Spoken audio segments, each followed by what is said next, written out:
Kahit pinakandado na matapos sa reklamo ang amoy at dahil walang permit, tuloy pa rin ang operasyon ng isang auto spa sa Quezon City. Idinulog yan sa inyong Kapuso Action Man.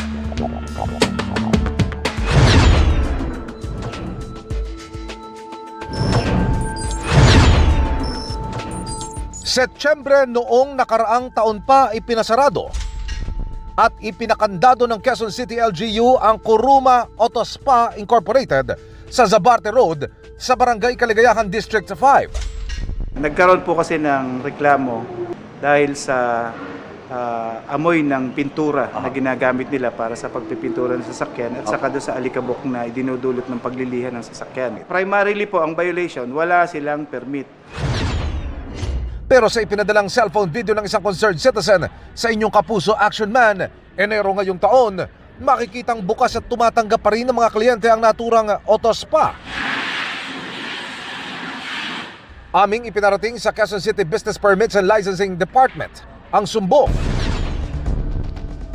At agad silang nagkasa ng inspeksyon. Meron naman silang mission order para ayusin yung implementation namin ng closure order.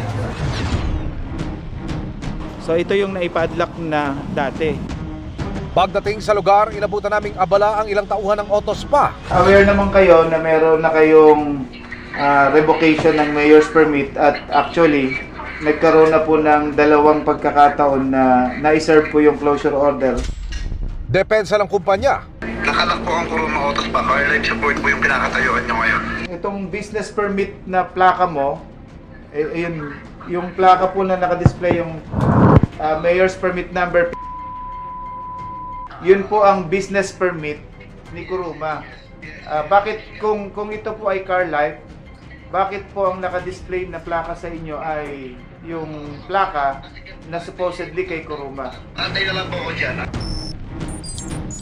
Ilang saglit pa, dumating ang may-ari ng auto spa para humarap sa mga kinatawan ng BPLD. Itong punta po natin ngayon, pangatlong implementation na ito ng closure order para sa Kuruma. Apo. Kasi bawal silang mag-operate dahil sa kinakailangan nilang magkaroon ng special use permit. Sinubok po ng inyong Kapuso Action Man na makuna ng panig na may-ari ng establishmento na si Ginoong Jofel Paladio. Pero tumanggi po siyang magbigay ng kanyang pakayag sa harapan ng kamera. Pero doon po sa personal na pakikipag-usap po sa kanya, ang kanyang binabanggit sa lalong madaling panahon, siya po'y tutulak patungo sa Quezon City Hall para isubmit lahat ng requirements na kinakailangan.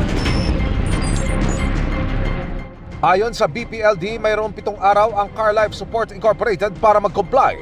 At kung wala silang maipakitang permit, Gugulong po ang report na gagawin namin, magkakaroon uli ng show cause order, magkakaroon ng cease and desist hanggang sa umabot po uli sa closure order.